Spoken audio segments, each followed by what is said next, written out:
Bendiciones a todos, Dios los bendiga. Bueno, pues iniciamos esta semana y vamos a continuar hablando acerca de la adoración. El título de hoy es El Espíritu Santo, el director de la adoración. En Juan 16:14 Jesús dijo que cuando viniera el Espíritu Santo, Él lo glorificaría a Él. Uno de los objetivos primordiales del Espíritu Santo es enseñar al hombre cómo glorificar al Señor Jesús. El mismo Señor, en una de sus últimas oraciones, en Juan 17, dijo, para que todos glorifiquen al Hijo, y refiriéndose al Espíritu Santo, dice, tomará de lo mío y os lo hará saber. El apóstol Pablo entendió a la perfección lo que esto significaba, porque por inspiración del propio Espíritu escribió, nadie puede decir Jesús es el Señor, excepto por el Espíritu Santo, en 1 Corintios 12:3. Y también dice en Filipenses 2:10 y 11, para que al nombre de Jesús se doble toda rodilla de los que están en el cielo y en la tierra y debajo de la tierra, y toda lengua confiese que Jesucristo es Señor para gloria de Dios Padre. Pablo, escribiendo a los Efesios, explica también acerca del sentido de nuestra vida y la existencia de toda la creación, que todos hemos sido creados para alabanza de su gloria, en Efesios 1:3 al 11. Y refiriéndose a las tres personas de la Trinidad, el texto nos explica que la gloria es recibida por el Padre, el Hijo y el Espíritu Santo. De tal manera que jamás olvidemos que toda la Trinidad está involucrada en el proceso de nuestra salvación y por lo tanto también toda la Trinidad recibe nuestra expresión de gratitud y nuestra adoración. Todo lo hizo para que le alabemos y le demos gloria, de tal manera que nos recuerda no es solo la razón por la que vivimos, sino la esencia de nuestra vida. Y recuerden esto, es el Espíritu Santo el que nos capacita para recibir el amor de Dios y para ofrecerle nosotros a Él nuestro amor, de una manera que llene de gloria a nuestro Padre. Vivimos para alabar y dar gloria a Dios Padre. Existimos para alabar y dar gloria al Señor Jesús y tenemos aliento para alabar y dar gloria al Espíritu Santo. Y es Él precisamente el que mueve nuestro corazón a hacerlo. Es el Espíritu Santo el que nos capacita para recibir el amor de Dios y para ofrecerle nosotros a Él nuestro amor de una manera que llene de gloria a nuestro Padre. Es el Espíritu Santo el que mueve nuestro corazón y nos ayuda a exaltar al Señor Jesús, el objetivo número 1 de nuestra vida. El Espíritu de Dios es el impulsor de adoración, puesto que es el Espíritu el que nos enseña a decir Abba Padre en Gálatas 4:6. Y esto que nos parece tan normal fue la raíz de la verdadera revolución que el Señor Jesús planteó a los religiosos de su tiempo. La palabra Abba, Padre o Papá, refleja un mundo insospechado para todos. La relación íntima y personal hasta las últimas consecuencias con el Dios Todopoderoso y Creador, ante quien podemos llegar ahora tratándolo como nuestro Padre. Esta verdad escandalizó a los escribas y fariseos que conocían muchas cosas de Dios, pero jamás habían sabido lo que significaba tener a Dios como Padre. Y por lo tanto jamás habían sentido deseos de venir ante su presencia para escucharle y adorarle. Todo lo que ellos conocían era religión y doctrina fría, sin haber llegado a conocer la verdad que es la base de todo el Evangelio. Juan 1:12 dice, a todos los que le recibieron les dio el derecho de llegar a ser hijos de Dios, es decir, a los que creen en su nombre. Esta verdad es tan sencilla que hasta un niño puede comprenderla, porque lo primero que aprende un niño es a amar a su padre. El amor que da y que recibe es su propia razón de ser y la base de su seguridad. Por eso, la primera palabra que balbucean los niños es Abba. Un niño sabe lo que significa tener el corazón cerca de su padre y vivir con la confianza de que él le escucha. Cuando somos mayores, solo mediante el Espíritu de Dios podemos llegar a comprender lo que esto significa y podemos llegar a disfrutar de una relación que solo el Creador, a través de la obra del Señor Jesús y la guía del Espíritu Santo, podía ofrecernos. Ahora, punto número 1, el Espíritu traduce el deseo de nuestro corazón. Romanos 8:26 al 27 dice, y de la misma manera también el Espíritu nos ayuda en nuestra debilidad, porque no sabemos orar como debiéramos, pero el Espíritu mismo intercede por nosotros con gemidos indecibles, y aquel que escudriña los corazones sabe cuál es el sentir del Espíritu, porque Él intercede por los santos conforme a la voluntad de Dios. El Espíritu Santo es nuestro traductor delante de Dios. No vamos a decir que Dios no entiende nuestras palabras o que Él necesita un intermediario para que el deseo de nuestro corazón llegue hasta Él. No, no estamos hablando de eso. Se trata de algo mucho más sencillo que todo eso. Se trata de que somos nosotros los que le necesitamos. El Espíritu Santo toma las palabras de nuestro corazón, de manera que Dios puede llegar a leer lo que hay en él. En cierta manera, el Espíritu Santo es el canal por el que fluyen las palabras y deseos de Dios y los nuestros. La Biblia dice que no necesitamos un vocabulario evangélico para acercarnos a Dios. No necesitamos hablar como lo hacen los grandes predicadores u oradores de la iglesia. No es cuestión de lo que sale de nuestra boca o las palabras que hay en nuestra mente. Por eso, recuérdenlo siempre, el Espíritu Santo es el canal por el que fluyen las palabras y deseos de Dios y no los nuestros. El Espíritu de Dios puede llegar a conocer lo que tenemos en el fondo, muy dentro de nuestro corazón, y elevarlo como ofrenda de olor fragante a la presencia de Dios.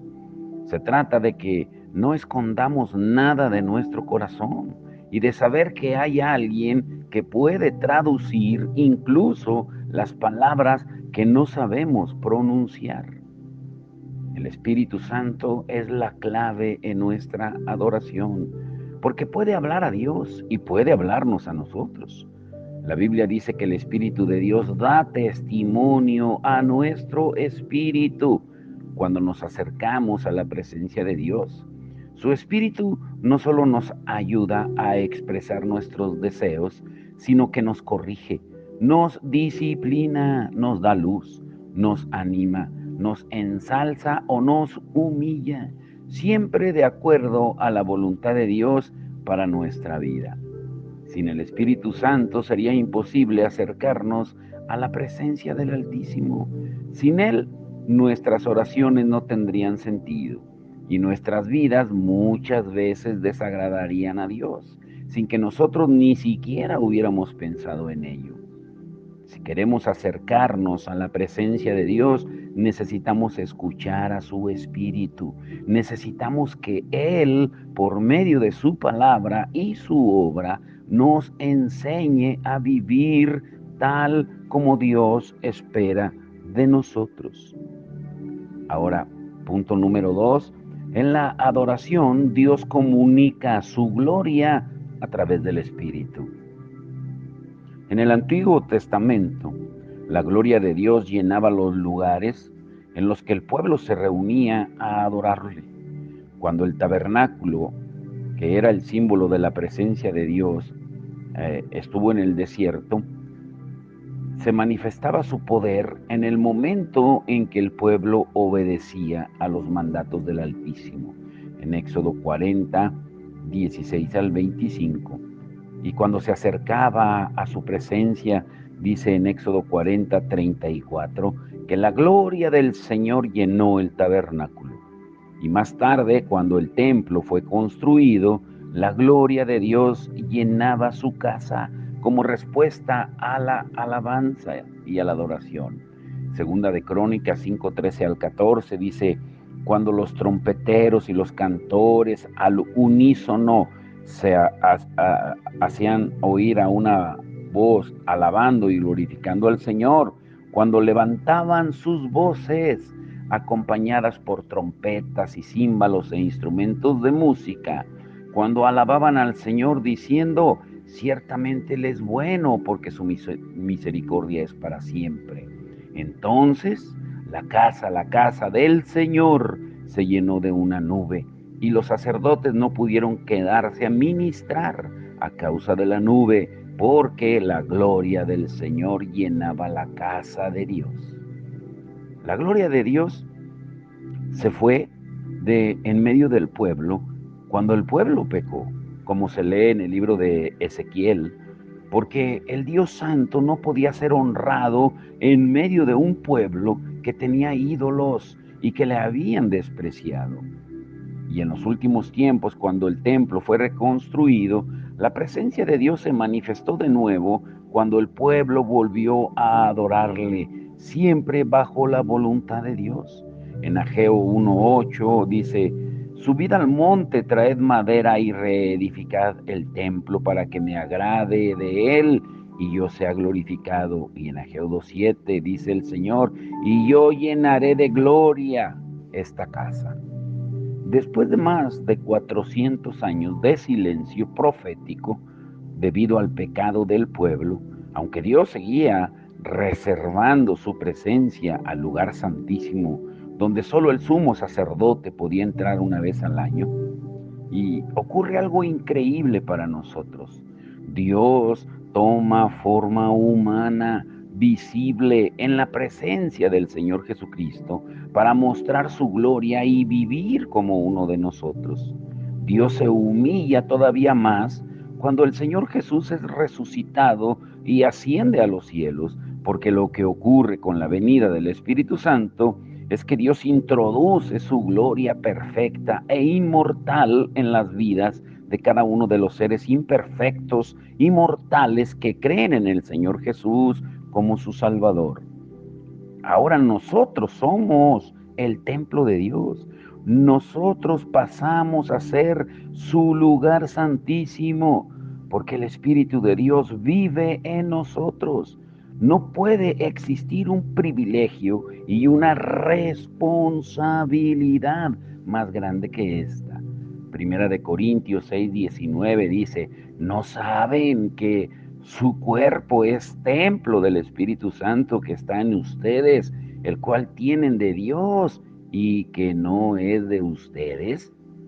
Nuestra vida tiene un significado inmenso, porque somos cauces para manifestar la gloria de Dios, de manera que Él mismo ha comprometido su nombre con nosotros, vive dentro de nosotros y se glorifica en nosotros. El lugar santísimo de Dios ahora somos nosotros. Ya no tenemos que esperar una vez al año para entrar ahí, puesto que nuestra entrada a través de la sangre de Cristo es permitida a cada momento de nuestra vida. El Dios Todopoderoso del Antiguo Testamento, el Creador de cielos y tierra, aquel al que los cielos de los cielos no lo pueden contener, se hace débil y vive dentro de hombres y mujeres pecadores como tú y yo. Ahora, el Dios Todopoderoso puede llegar a ser contristado. El Dios 3 veces santo admite que su gloria dependa de los actos de sus hijos. El Dios de los ejércitos concede completa libertad al hombre para que se equivoque y le involucre a Él en sus errores. Nada puede darnos un mayor significado en nuestra vida que eso, y al mismo tiempo hacernos sentir más desconcertados por tanta gloria, Dios mismo viviendo dentro de nosotros. Por eso grábense esto: de la misma manera que la gloria de Dios se manifestaba en el templo del Antiguo Testamento cuando su pueblo le alababa, Dios se manifiesta en nuestra vida cuando venimos a su presencia en adoración. Piensen por un momento esto: Dios se glorifica en nuestra vida cuando somos llenos de su Espíritu Santo. Su gloria llena nuestro corazón y mis actos cuando dejo que el Espíritu de Dios domine por completo mi vida. Y de la misma manera que la gloria de Dios se manifestaba en el templo del Antiguo Testamento cuando su pueblo le alababa, Dios se manifiesta en mi vida cuando vengo a su presencia en adoración. Desde ahora, el mandamiento de Dios de ser llenos del Espíritu, como dice Efesios 5:18, tiene que tener una nueva perspectiva para nosotros. No se trata de ser un poco mejores o de maquillar nuestra vida para que parezca religiosa. Se trata de manifestar la misma presencia de Dios en todo lo que somos, lo que hacemos, lo que pensamos. Y es obvio que eso no se puede lograr sin la plenitud del Espíritu Santo, puesto que es Él el agente único para que la vida de Cristo se vea en nosotros, como dice 2 Corintios, el capítulo 4. Y recuerda que la misma palabra de Dios dice que cuando somos llenos diariamente, vez tras vez, la primera consecuencia tiene que ver con nuestra alabanza. Efesios 5:18-19 dice: sed llenos del Espíritu Santo, hablando entre vosotros con himnos, cánticos y salmos espirituales.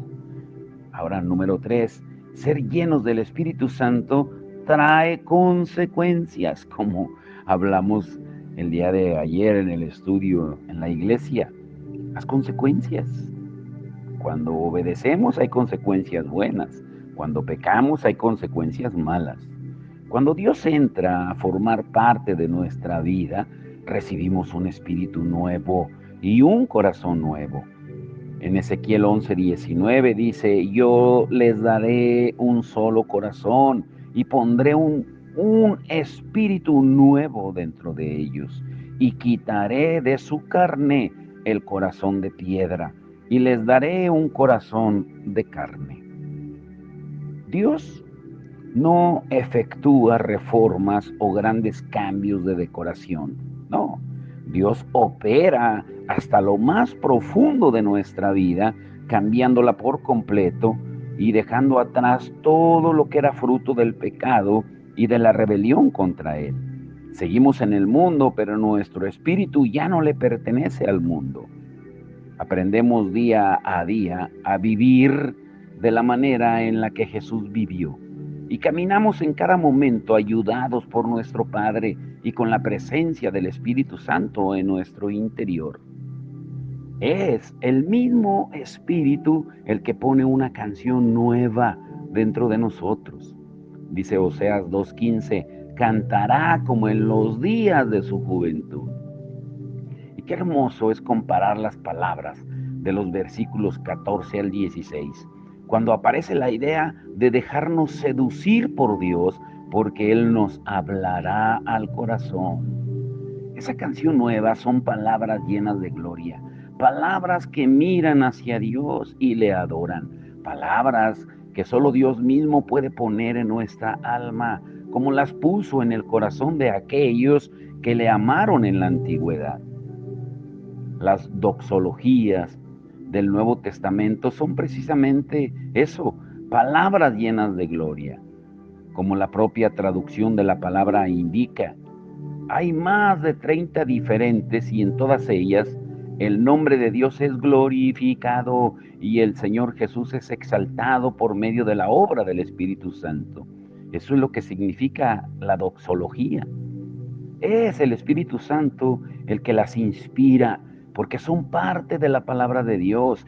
Y uno de los detalles más impresionantes es que prácticamente todas están en medio de la argumentación de la carta. Es como si los escritores de la Biblia no pudieran seguir escribiendo, explicando o predicando y tuvieran que ponerse a cantar, a exaltar doxologías.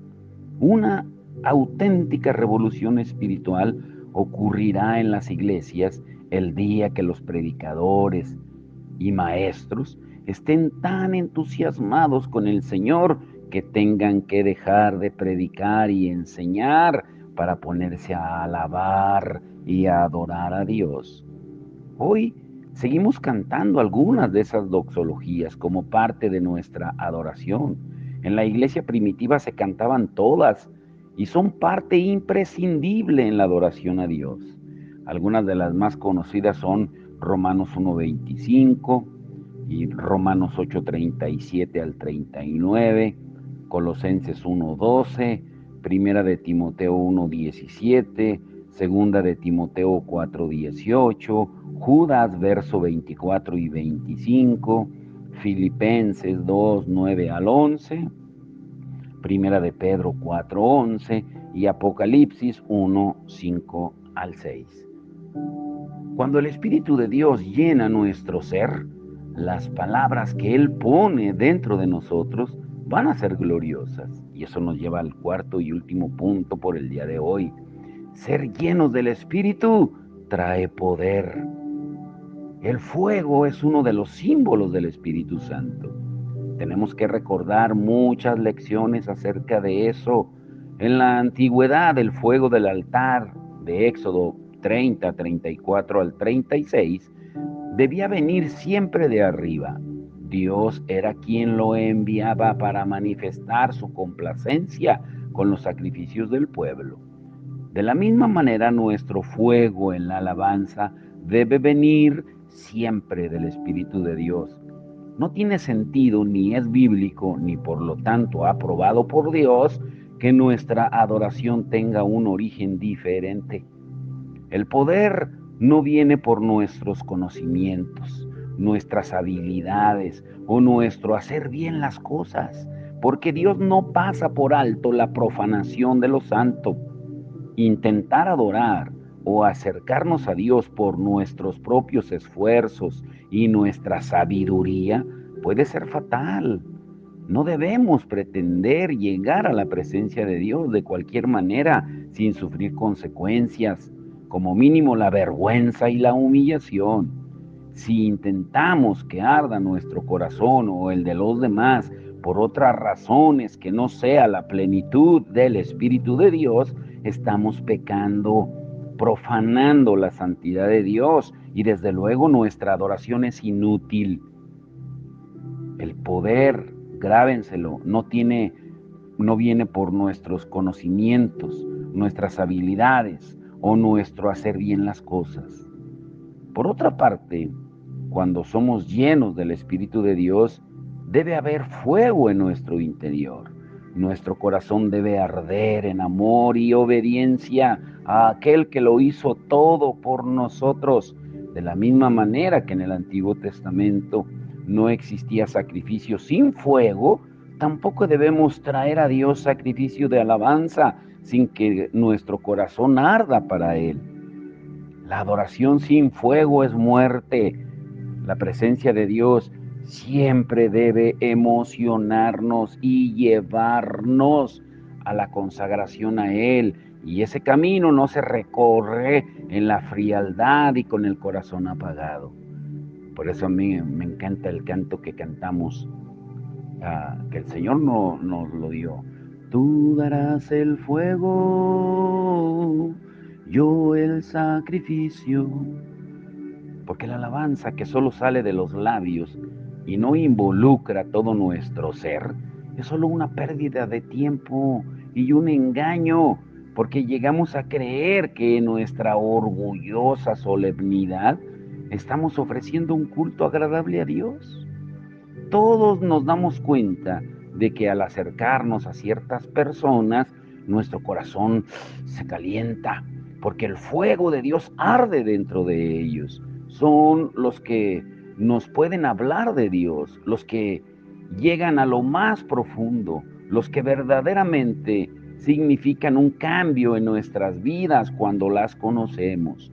Sin el fuego de Dios, sin adorarle incondicionalmente, sin amarle con toda la pasión de nuestra alma, no tenemos ningún derecho a predicar o a hablar o a hacer algún trabajo para Él, porque estaremos apagando su espíritu y estaremos extendiendo la idea de que vivir en la presencia de Dios es algo frío y rutinario. El reino de Dios no consiste en palabras, dice Primera de Corintios 4:20, sino en poder. La vida espiritual no puede ser medida por lo que conocemos, sabemos o decimos, sino por la plenitud del Espíritu Santo en nuestra vida. Lo diré otra vez, la vida espiritual no puede ser medida por lo que conocemos, sabemos o decimos, sino por la plenitud del Espíritu Santo en nosotros.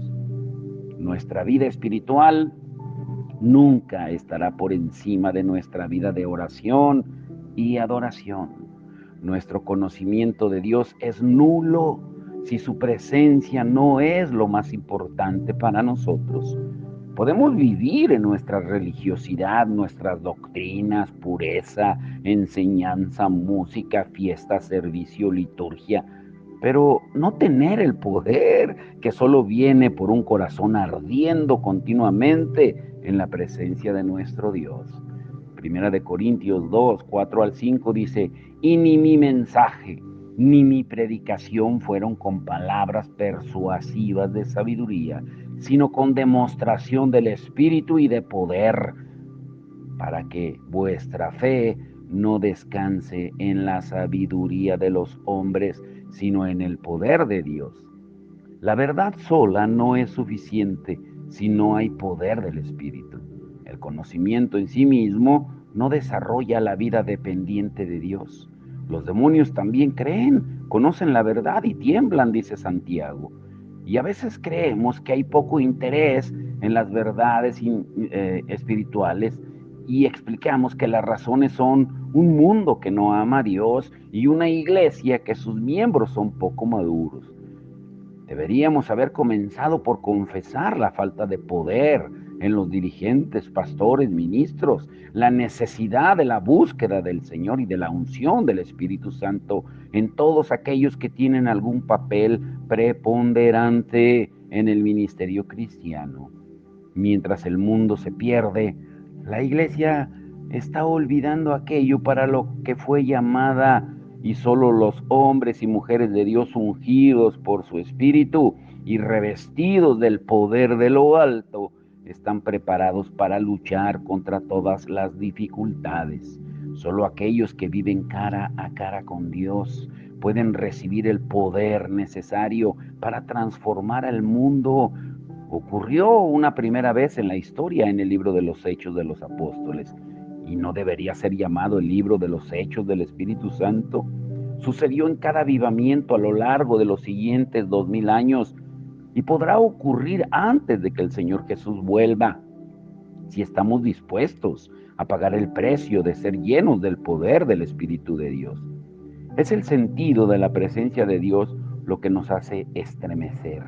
No se trata de un día determinado o una experiencia determinada, sino de algo diario que necesita repetirse en cada momento de nuestra vida, refrescando y renovando nuestras almas. Estamos hablando de una profunda devoción a nuestro Señor, de una obediencia incondicional como fuente de la vida y el poder, de una dependencia total del Espíritu Santo y su unción. Ese es el secreto de nuestro enamoramiento. Nunca debemos olvidar que es mucho más fácil mantener una doctrina o una manera de actuar que la profundidad del amor. Lo diré otra vez esto. Nunca debemos olvidar que es mucho más fácil mantener una doctrina o una manera de actuar que la profundidad del amor. Y Dios pide de nosotros nuestro amor incondicional y ardiente. ¿Por qué? Grábense esto y llévense esto en su corazón. Porque ser llenos del Espíritu trae fruto. Muchas veces nos preguntamos cómo vivir una vida llena de victoria sobre nuestro viejo hombre, las tentaciones del mal y los ataques del diablo. Y a pesar de que tenemos miles de libros sobre el asunto y miles de fórmulas para hacerlo, nos damos cuenta de que algo no funciona. Los deseos interiores más crueles viven dentro de nosotros y nos cuesta no satisfacerlos. ¿Qué hacer? Gálatas 5:16 dice, digo pues, andad en el Espíritu y no cumpliréis el deseo de la carne. Cuando somos llenos del Espíritu de Dios, manifestamos el fruto de su carácter. Y cuando andamos en ese mismo Espíritu, somos capaces por su poder de vencer los deseos contrarios a Dios. Nosotros escogemos vivir por medio del Espíritu y manifestar su fruto o contristar al Espíritu de Dios con nuestro pecado. Y de esa elección depende toda nuestra vida espiritual. No es cuestión de disciplina, autocontrol o penitencias, porque no podemos llegar a vencer los deseos de la carne por medios humanos o religiosos. Solo hay una respuesta: mirar a Jesús. Si andamos en el Espíritu y nuestra vida solo encuentra satisfacción en el Señor Jesús, nadie puede derrotarnos. Si por medio del Espíritu de Dios nos colocamos cara a cara con nuestro Salvador, el mal no tiene posibilidades de vencer. Si andamos en el Espíritu y nuestra vida solo encuentra satisfacción en el Señor Jesús, nadie puede derrotarnos cuando estamos cara a cara con un ser querido. No existe nada más. Nada tiene importancia, ni las pruebas, ni las dificultades, ni las tentaciones, ni siquiera nuestra propia debilidad. Es el estar llenos del Espíritu de Dios lo que nos hace rebosar gloria para Él. De la misma manera, el fruto del Espíritu es para ser experimentado y ejercitado en el cuerpo de Cristo. Casi todas las cualidades tienen que ver con el trato y la relación. No existen tal cosa como adorar a solas con Dios y dejar de lado al cuerpo de Cristo. Tampoco podemos decir que estamos bien en la presencia de Dios si hay odio hacia otros miembros de la familia, porque el fruto del Espíritu es amor, gozo, paz, paciencia, amabilidad, bondad, fidelidad, mansedumbre, dominio propio. Y contra todas o contra tales cosas no hay ley. Gálatas 5:22 y 23. Ahora, para no olvidarnos, debemos decir que en cierta manera el fruto del Espíritu es como una cascada que trasciende a nuestra vida. La fuente de toda nuestra actuación es el amor al Señor en primer lugar y al prójimo, a los demás. Y de ahí irá surgiendo como fruto de la auténtica dependencia del Señor por la actuación del mismo Espíritu, todo lo demás. El Espíritu nos enseña a tener gozo del amor. El gozo alimenta en nosotros su paz. De la paz hace brotar la paciencia. Cuando somos pacientes, la amabilidad se manifiesta en nosotros y así sucesivamente. Por eso nunca lo olvides que el Espíritu Santo es el director de la adoración. Mañana veremos la permanencia de la adoración. Uy, estará muy hermosa la palabra. Pero vamos a orar. Padre, en el nombre de Jesús, te damos todo el honor y la gloria, Señor. Gracias por enseñarnos el poder, la guianza, el amor, la compasión, la dirección del Espíritu Santo, porque Él es el verdadero director de la adoración. porque tú mismo lo dijiste, que cuando Él viniera te glorificaría a ti, porque tomaría de lo tuyo y nos lo haría saber. Y hoy tenemos al mejor director de alabanza, de adoración, que es tu Espíritu viviendo dentro de nosotros. Por eso ahora entendemos un poco mejor por qué dices que buscas el Padre verdaderos adoradores que le adoren en espíritu y en verdad. Te damos la gloria, la honra por enseñárnoslo hoy y que hoy nos sometamos a la guianza, porque como hoy estudiamos, a veces no sabemos ni cómo pedir ni cómo hablar, pero el Espíritu nos ayuda aún con gemidos indecibles. Que hoy tú nos ayudes en nuestras debilidades para no caer presa de la tentación del enemigo, que tú nos libres de la tentación y no nos dejes caer en ella y que nos guardes del mal. Esa es nuestra oración en este día. Te damos todo el honor y la gloria y que todo aquel que esté atravesando tribulación, angustia, desánimo, tristeza, cualquier tipo de prueba, que seas tú, Señor, que seas tú glorificándote en sus vidas, sacándolos de la trampa del cazador. Te lo rogamos en el nombre de Jesús. Amén y amén.